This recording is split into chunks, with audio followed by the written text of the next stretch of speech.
Ano yung effects nito in terms of time and space? Una, may continuity of time. Kaya, ibig sabihin, ikaw na nadidiktahan, yung real time mo na nadidiktahan na mag-labor ka dito sa virtual time ng social media. Ibig sabihin ay, minsan nagugulat na lang tayo na ubos ang oras natin sa Facebook. Kaya yung tanong ko sa inyo, napabuti ba yung buhay nyo dahil Facebook kayo?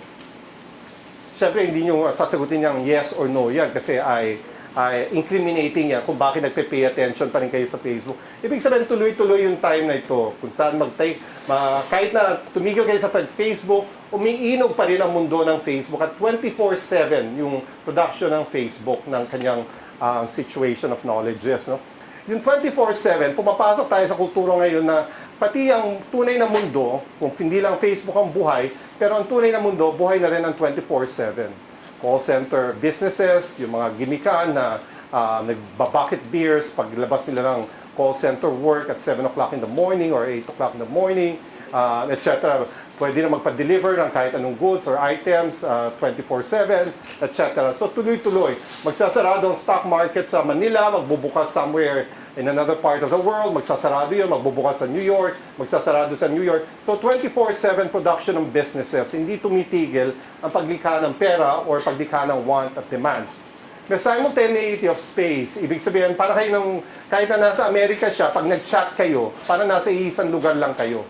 Or pag nag-camera kayo pareho, on-cam kayo pareho, ay yung mga magulang nyo or yung mga kamag-anak nyo, para pa rin kayo nasa same space for a couple of seconds na nag-uusap kayo. But it's a globalized space. Ibig sabihin, yung mismong platforms, yung engineering ng platforms nito, yung mannerisms, yung mga in-advertise nito, it's really to introduce us to the decorum of global business, the decorum of being a global youth na klase, the decorum of being ATM, kung ano man na nagtitrend sa iba pang bahagi ng mundo. Anong film ang dapat yung panonoorin, anong spoiler ang dapat nyo sabihin para mambuisit ang kapwa nyo sa mga films na pinapalabas. At maging pang films, pag pinanood nyo, ay global ang opening sa buong mundo to prevent piracy. No? Digitize na rin. Wala nang role yun ng pelikula na dumarating sa atin. Meron na lang inilalock in na password at yun yung papasok dito sa eksaktong oras na kailan palabas sila sa Shoemart or saan man mga sinihan. So it's a globalized space, lahat itong consumption na ito. But it's also time-space compression. Kahit na 13 hours ang difference sa California, halimbawa, pag nagsama kayo, parang lumiliit ang mundo. O yung ilibing o yung ilamay, na hindi ka makauwi sa Pilipinas, pero ang St. Peter's funeral homes, nag-aalaw siya ng may ilamay.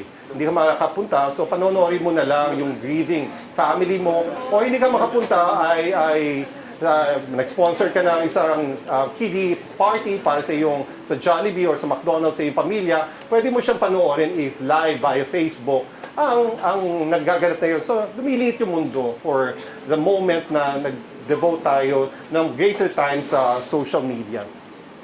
Saan niyo nakuha yung ideya ng the one? Yung the greatest love na klase? Wala na nagsabi sa inyo, di ba? Ang nagsabi sa atin for most part at ginawa siyang pinark sa memory natin as a kind of benchmark towards adulting ay yung ganitong klaseng access natin sa viral media text. At ito yung halimbawa ng Jollibee.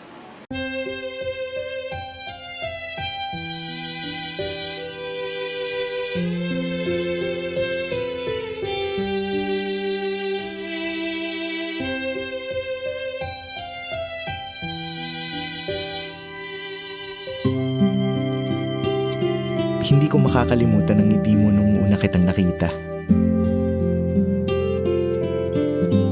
Naalala ko nun, sa Jollibee pa lang, sinabi ko na sa sarili ko, she's the one.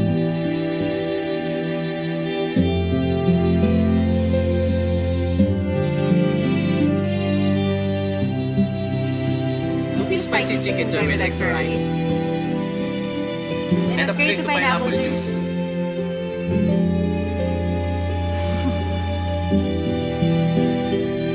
Noon pa lang, alam ko na that you're the one I want to spend the rest of my life with. Kaya pinapangako ko na I will be the man for you.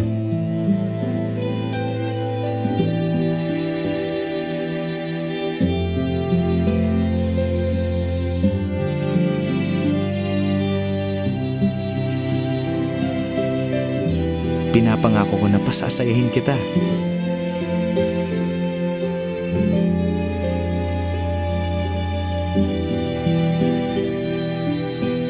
I'll be there whenever you need me.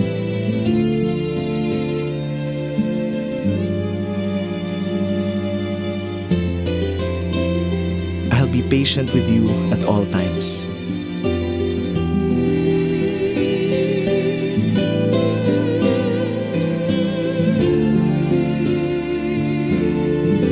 I promise I will never change.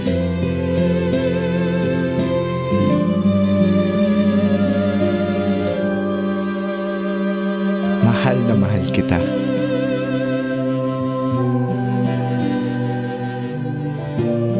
Gusto ko, ikaw ang pinakamaligaya sa lahat.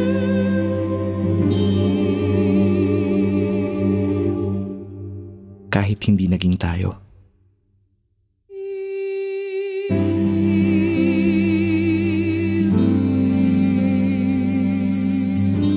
I'll always be your best friend.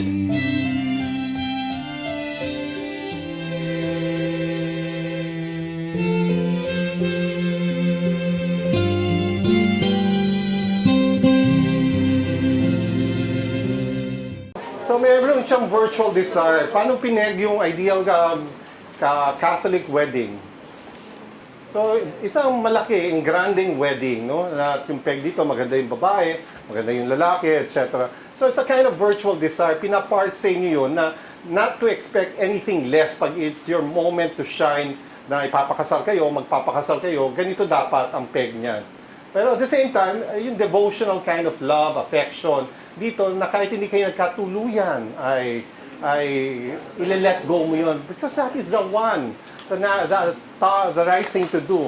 So it's a privileging of the virtual memory na kahit naman, anong chances na makikita nyo yung the one nyo.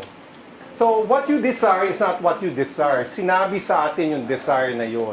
These were decisions that for most part did not come from us, but was instigated to us by various kinds of social media networking na klase, na very aspirational. Hindi naman kayo magpapakasal na mas mababang kalidad sa nakikita nyo sa media. So that makes it viral. Pinaparty ang memory na yan at so strong to memory na to that we lock ourselves up for disappointment for most part. Dahil hindi naman siya mangyayari. Well, welcome to the real world na. Ano naman ang effects nito sa being natin? So, pag sinaset up natin na privilege natin yung virtual kinds of benchmarks, cookie cutter molds, or aspiration, ano yung effect nito? Then it means na nare-regiment yung everyday natin. Na ibig sabihin nito, may time talaga tayong dinedevote for Facebooking and other kinds of social media platforms. No? At in other words, na even we reorganize our lives. Ilan sa inyo pag nagpa-finals week ay sinasarado mo na ang Facebook? Konti lang sa inyo. Pero for most part, yung iba ay ini-integrate yung Facebook sa finals week, hell week preparations nyo. No? So, pinapapasok siya, ina-adjust natin ang buhay natin to be able to accommodate yung social media nito. Ang power number one that goes with this ay yung system of equivalence. Ibig sabihin nito, pag nag-post kayo, anything dyan, ay pantay yon sa post ng isang taong walang alam. Ang post na matalino at post ng hindi matalino sa Facebook, magkapantay siya. So, pag binabar tayo ng mga Jolos o Jechemon na all caps kung mag-comment, wala na tayong magagawa. Karapatan nila yon. Pag tayo naman nag-comment na matino sa kanila na klase, ay wala din silang magagawa. Dahil system of equivalence, pantay-pantay lang to. One account, one vote, one kind of entitlement. May intensification dito ng private property na pag nag-post sa iyo, naggalit sa iyo, or ikakasama mo ng law, parang nababiolate ka, parang nakisampay sa iyo na, ba't ako tinag nito hindi naman ako interesado dito sa ganitong klaseng activity. Nandali mo naman yan-tag yung sarili mo. So may entitlement ka, dahil tingin mo sa Facebook accounts or social media as a kind of private property. Pero, the idea is nire-relinquish natin yung konsepto natin ng privacy. Because we allow the major companies to mine our accounts, our content for data na kaya nilang i-sell sa kanilang mga prospective buyers. No? The first effect ay I or me narcissism. Ibig sabihin nito, everything goes back to you na klase. Lahat ng aspirations yung kayo ang center of the world. Gaya na nililikha sa Facebook at social media. Gets niya? Parang kayo yung umiinom sa inyo yung mundo. At yun yung construction niya, yung peg niya. Kayo ang pumili ng friends nyo, kayo ang pumili ng mga papasok sa wall nyo na repost sa ibang tao, etc. At your own time and sa space ito. Ibig sabihin, kung kailan nyo po gusto pumasok dyan, everyday, not so everyday, etc. Gaano kayo kadami magpo-post, magiging lurker ba kayo, stalker ba kayo, or active sa Facebook, yun yung power nyo, kung anong gusto nyo gawin dyan. Pero ang ginawa din ito nga, yung privilege natin yung virtual over real. Kasi assaulting, jarring ang kwan. Samantalang ang virtual, meron siyang intensification of the emotions dito eh. Hindi na tayo natatawa sa ganitong klase mga videos, nag-move on tayo sa higher videos na mas aspirational na klase. So kung dati ang nilalike nyo ganito, ngayon ang nilalike nyo siguro mga vacation places sa inyong bucket list ang ilalike yung mga pages ngayon. But we also adopt to a syntax of platforms, ng platforms na ito, which means everything is positivized sa Facebook. Hindi nyo pwedeng sabihin, namatay ang magulang ko. Kailangan naman i-like yun, di ba? So ipapositivize natin yung experience. Ibig sabihin yung syntax natin, yung choice of words natin, kailangan piliin natin para maka-harness ng mas maraming likes. So my father and mother, who I love dearly, passed away. They've been devoted to me and were responsible for my upbringing. This is what I am and I owe it a lot to them. Thank you, Mom and Pop. Mga ganong klase. Maraming magla-like at mag-heart doon, no? So everything is positivized. Pumipili tayo ng kwa. At hindi ka pwede mag-deviate sa mean. So, ibig sabihin, dati like at like lang ang pwede mong gawin dito or mag-comment ka, di ba? Eh, meron siyang emojis kasi mas precise ang emojis para i-locate yung experience nyo sa mga posts na to. Mas mineable siya for more specific kinds of interest, no? Kung siya ba ay problematic, sad ba itong experience na to, or siya ay static, or anxious na hindi alam kung ano nangyayari dito. So, tayo yung nag-a-adjust, hindi tayo yung nag-a-adjust. Parang yung first time nyo sa mall, naalala, or first time nyo sa FEU, naalala nyo? So, ano nangyari dito? Naligo ba kayo? Siyempre, naligo kayo kasi bago kayo sa space, no? Parang ganito din sa social media platforms na to. Pero in due time, ay na-master nyo yung space na ito. Pero quite contrary na kayo nakamaster ng space na ito, ang space ang nagpa-master, nagkaroon ng mastery over us. Hindi nag-adjust yung space. Tayo ang nag-adjust para sa space. At ganoon din dito sa social media platforms. Tayo ang nag-adjust sa kanya. Itong social media, it's not really social media. It's not meant for us to create a kind of sociality. Hindi tayo magiging mas matalik na magkaibigan simply because we're friends. At ang dami kong nilike sa iyo at marami kang nilike sa akin. So, it's a kind of parking also of a critical stance against social networks. So, this is the last video. Did you know the average person spends 4 years of his life looking down at his cell phone? Kinda ironic, ain't it? How these touch screens can make us lose touch. But it's no wonder in a world filled with iMacs, iPads, and iPhones, so many eyes, so many selfies, not enough us's and we's. See, technology has made us more selfish and separate than ever. Cause while it claims to connect us, connection has gotten no better. And let me express first, Mr. Zuckerberg, not to be rude, but you should reclassify Facebook to what it is, an anti-social network. Cause while we may have big friend lists, so many of us are friendless all alone. Cause friendships are more broken than the screens on our very phones. We sit at home on our computers measuring self-worth by numbers of followers and likes. Ignoring those who actually love us, it seems we'd rather write an angry post and talk to someone who might actually hug us. Am I bugging? You tell me, cause I asked a friend the other day, let's meet up face to face. They said, all right, what time you wanna Skype? I responded with OMG, SRS, and then a bunch of SMHs and realized, what about me? Do I not have the patience to have conversation without abbreviation? This is the generation of media overstimulation. Chats have been reduced to snaps. The news is 140 characters. Videos are 6 seconds at high speed. And you wonder why ADD is on the rise faster than 4G LTE. But get a load of this. Studies show the attention span of the average adult today is 1 second lower than that of a goldfish. So if you're one of the few people or aquatic animals that have yet to click off or close this video, congratulations. Let me finish by saying you do have a choice, yes. But this one, my friends, we cannot autocorrect. We must do it ourselves. Take control or be controlled, make a decision. Me? No longer do I want to spoil a precious moment by recording it with a phone. I'm just gonna keep them. I don't want to take a picture of all my meals anymore. I'm just gonna eat them. I don't want the new app, the new software, or the new update. And if I want to post an old photo, who says I have to wait until Thursday? I'm so tired of performing in the pageantry of vanity and conforming to this accepted form of digital insanity. Call me crazy, but I imagine a world where we smile when we have low batteries. Cause that'll mean we'll be one bar closer to humanity.